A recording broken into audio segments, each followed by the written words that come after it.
18 ব্যাংককে লভ্যাংশ দিতে বাংলাদেশ ব্যাংকের নিষেধাজ্ঞা।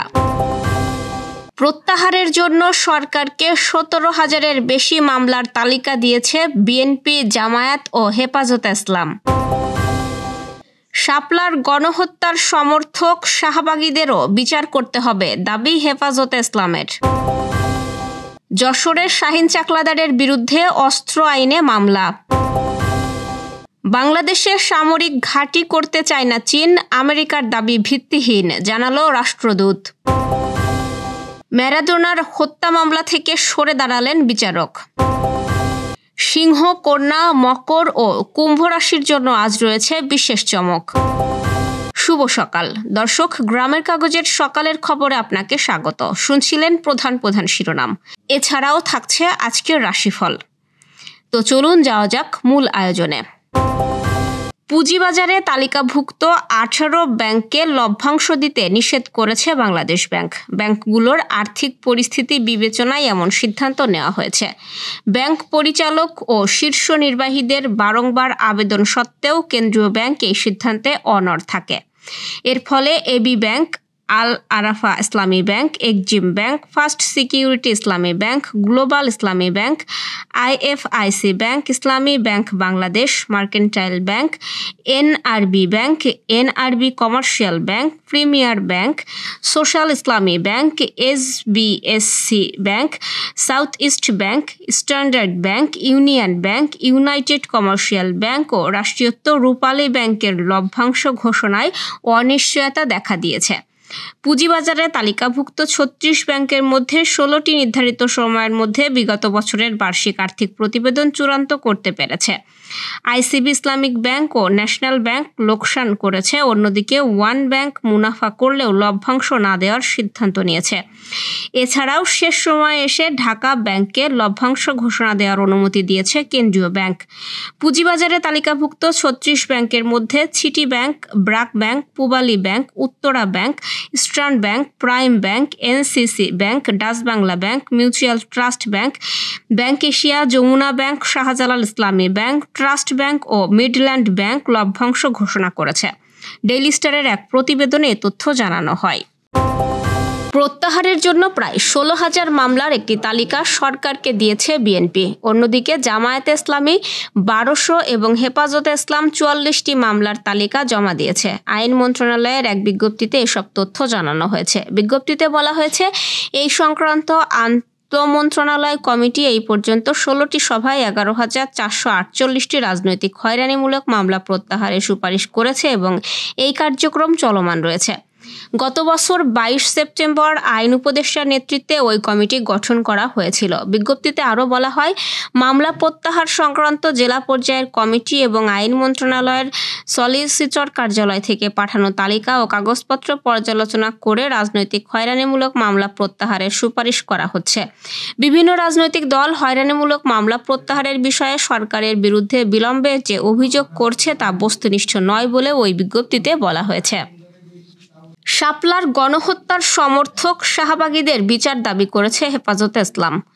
বুধবার বিকেল 5টার দিকে সংগঠনটির দপ্তর সম্পাদক মাওলানা আফসার মাহমুদ স্বাক্ষরিত বিবৃতিতে এই দাবি জানানো হয়। বিবৃতিতে বলা হয়, ইসলাম বিদ্বেষী ফ্যাসিস্ট শাহবাগীদের চক্রান্তের বিরুদ্ধে জুলাইয়ের ছাত্র জনতাকে সতর্ক ও ঐক্যবদ্ধ থাকার আহ্বান জানিয়েছেন হেফাজতে ইসলাম বাংলাদেশের যুগ্ম মহাসচিব মাওলানা আজিজুল হক ইসলামাবাদী। তিনি বলেন, 2013 সালে ইন্ডিয়ার মদদে শাহবাগে ইসলাম বিদ্বেষী গণশত্রুরা বাংলাদেশের সার্বভৌমত্ব ও ন্যায় বিচার ধ্বংস করে ফ্যাসিবাদ কায়েমে একাট্টা হয়েছিল। সেই শাহবাগ ঘিরে আধিপত্যবাদী ইন্ডিয়ার আগ্রাসী চক্রান্ত নস্যাৎ করে দেয় হেফাজতে ইসলাম। এর চরম মূল্য হিসেবে হেফাজতের 5ই মে শাপলার গণজমায়েতকে রাতের আঁধারে নির্মম গণহত্যার শিকার হতে হয়। শাপলা চত্বরে তাহাজ্জুদরত রাসূল প্রেমিক নিরীহ তৌহিদি জনতার ওপর সেই রাষ্ট্রীয় হত্যালীলায় সমর্থন ও উস্কানি দিয়েছিল একদল ফ্যাসিস্ট শাহবাগী বাম ও উগ্র সেকুলার গোষ্ঠী।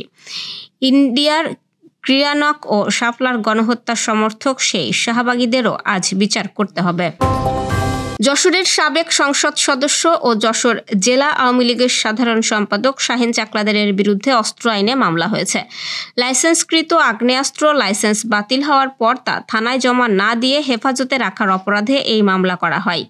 মঙ্গলবার মধ্যরাতে কোতোয়ালি থানার এসআই সাইফুল ইসলাম মামলাটি করেছেন। পুলিশ সূত্রে জানা গেছে, সরকারের স্বরাষ্ট্র মন্ত্রণালয়ের জননিরাপত্তা বিভাগের এক প্রজ্ঞাপনের মাধ্যমে 2024 সালের 4 সেপ্টেম্বর থেকে শাহীন চাকলাদারের লাইসেন্সকৃত আগ্নেয়াস্ত্রের বৈধতা স্থগিত করা হয়। তাকে 3 সেপ্টেম্বরের মধ্যে আগ্নেয়াস্ত্র ও গুলি সংশ্লিষ্ট থানায় জমা দেওয়ার নির্দেশ দেওয়া হয়েছিল, কিন্তু তিনি নির্দেশনা অমান্য করে 5 আগস্ট থেকে অস্ত্রসহ পলাতক রয়েছেন। গত 30 সেপ্টেম্বর কোতোয়ালি মডেল থানার এসআই তারেক মোহাম্মদ নাহিয়ান ওই আগ্নেয়াস্ত্র জমা দেওয়া হয়েছে কিনা তা যাচাই করতে গেলে স্থানীয় সূত্রে জানতে পারেন, শাহীন চাকলাদার গত 5 আগস্ট থেকে ওই অস্ত্র নিজ হেফাজতে রেখে আত্মগোপনে রয়েছেন। মামলায় উল্লেখ করা হয়, সরকারের আদেশ অমান্য করে অস্ত্র হেফাজতে রাখা এবং আত্মগোপনে থাকা শাহীন চাকলাদার রাষ্ট্রের নিরাপত্তার জন্য হুমকি হতে পারেন। তার হেফাজতে থাকা অস্ত্রটি সন্ত্রাসী বা অবৈধ কাজে ব্যবহৃত হতে পারে বলে আশঙ্কা করা হয়েছে। এ বিষয়ে কোতোয়ালি থানার ভারপ্রাপ্ত কর্মকর্তা আবুল হাসনাত খান জানান, ঊর্ধ্বতন কর্তৃপক্ষের নির্দেশনা অনুযায়ী মামলা গ্রহণ করা হয়েছে। মামলাটি তদন্তে এসআই অভিজিৎ সিংহ কাজ করেছে। তবে শাহীন চাকলাদারের পরিবারের পক্ষ থেকে জানানো হয়েছে, গত 5 আগস্টে অস্ত্রটি লুট হয়েছে। এই বিষয়ে 18 আগস্ট শাহীন চাকলাদারের চাচাতো ভাই ফন্টু চাকলাদার যশোর কোতোয়ালি থানায় একটি এজাহার দাখিল করেন। চীন বাংলাদেশে কোনো সামরিক ঘাঁটি তৈরি করতে চায় না বলে জানিয়েছে ঢাকায় নিযুক্ত দেশটির রাষ্ট্রদূত ইয়াও ওয়েন। বুধবার এক অনুষ্ঠানে এই ব্যাপারে তিনি বলেন, মার্কিন প্রতিরক্ষা গোয়েন্দা সংস্থার এমন দাবি ভিত্তিহীন। বেইজিং বন্ধুত্বের সম্পর্ককেই গুরুত্ব দেয় বেশি। অন্তর্বর্তী সরকারের পররাষ্ট্র উপদেষ্টা তৌহিদ হোসেন বলেছেন, এই প্রতিবেদন নিয়ে কিছুই জানেন না তিনি। সম্প্রতি বিশ্বব্যাপী হুমকি মূল্যায়ন নিয়ে প্রতিবেদন প্রকাশ করে মার্কিন প্রতিরক্ষা গোয়েন্দা সংস্থা। এতে দাবি করা হয়, নিজেদের আধিপত্য বিস্তারে বাংলাদেশ সহ কয়েকটি দেশে সামরিক ঘাঁটি তৈরি করতে চায় চীন। আরও উল্লেখ করা হয়, বাংলাদেশ, পাকিস্তান, মিয়ানমার, থাইল্যান্ড সহ 16টি দেশে অবকাঠামো নির্মাণ করতে চায় চীনের পিপলস লিবারেশন আর্মি।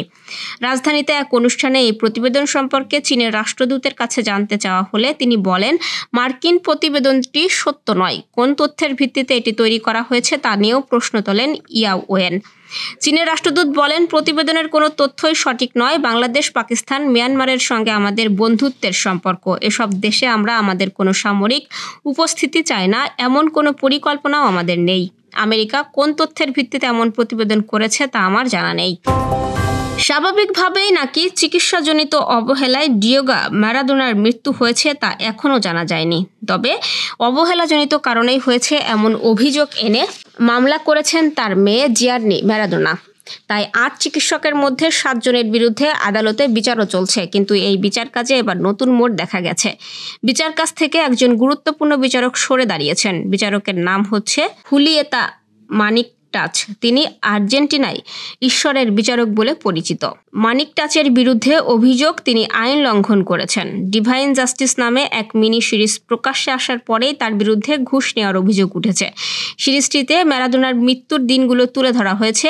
মিনি সিরিজটি বানাতে কয়েক মাসব্যাপী এই বিচার কাজ ক্যামেরায় ধারণ করেছেন, যা নৈতিকতা ও আইন লঙ্ঘন বলে অনেকে মনে করছেন। সেই সিরিজেই ট্রেলার আদালতে দেখানো হলে বাকবিতণ্ডার এক পর্যায়ে এক কৌশলী প্যাট্রিসিও ফেরারি অভিযোগ করেন, মানিকটাচ বিচারক নন, অভিনেত্রীর মতো আচরণ করছেন। পরে মানিকটাচ আর কোনো উপায় নেই বলে সরে দাঁড়ান। দর্শক, এই পর্যায়ে জেনে নেব কেমন যাবে আপনার আজকের দিন, অর্থাৎ 29শে মে রাশিফল। আজ মেষ রাশির জাতক জাতিকার দিনটি মিশ্র সম্ভাবনাময়। বিবাহের ক্ষেত্রে কোনো যোগাযোগ হতে পারে এবং ঝুঁকিপূর্ণ বিনিয়োগে ক্ষতির আশঙ্কা আছে। বৃষ রাশির শরীর স্বাস্থ্য কিছুটা দুর্বল থাকতে পারে। কর্মস্থলে কোনো অধীনস্থ কর্মচারীর কারণে কাজে ঝামেলা দেখা দেবে এবং ব্যবসায়ে ক্ষতির আশঙ্কা রয়েছে। মিথুন রাশির সৃজনশীল কাজের ক্ষেত্রে প্রাতিষ্ঠানিক হয়রানির আশঙ্কা প্রবল। শরীর স্বাস্থ্য ভালো যাবে না। আজ কর্কটের প্রত্যাশা পূরণ হতে পারে। ভূমি আবাসন ক্রয় সংক্রান্ত বিষয়ে অপ্রত্যাশিত সুযোগ আসতে পারে এবং সন্তানের শরীর ভালো যাবে না। সিংহ রাশির জাতক জাতিকার দিনটি ভালো যাবে। বিকাশ ব্যবসায়ী ও স্বর্ণালংকার ব্যবসায়ীরা আজ একটু সতর্কতার সাথে লেনদেন করবেন।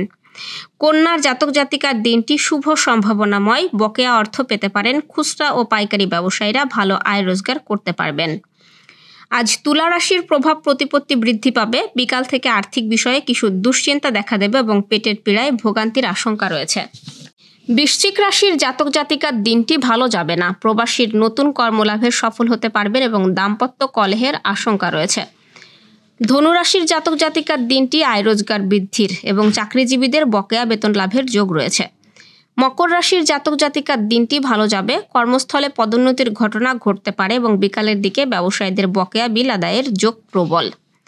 কুম্ভ রাশির জাতক জাতিকার দিনটি ভাগ্যে উন্নতির। পদস্থ কর্মকর্তার কোনো ব্যক্তিগত কাজের দায়িত্ব পেতে পারেন এবং রাজনৈতিক কাজে দুর্নামের আশঙ্কা আছে। মীন রাশির জাতক জাতিকার দিনটি মিশ্র সম্ভাবনাময়। পুলিশি হয়রানি বা দুর্ঘটনা সম্পর্কে সতর্ক থাকুন। দর্শক, এই ছিল এখনকার আয়োজন। আগামীকাল ঠিক একই সময়ে সকালের খবর ও আপনার রাশিফল দেখতে ও জানতে চোখ রাখুন গ্রামের কাগজের ইউটিউব চ্যানেল ও ফেসবুক পেজে। আর প্রতিদিনের খবরের আপডেট পেতে গ্রামের কাগজের ইউটিউব চ্যানেল সাবস্ক্রাইব এবং ফেসবুক পেজ ফলো করে রাখতে ভুলবেন না। আমাদের পরের খবর দেখুন দুপুর 2:30টায়। শুভ বিদায়।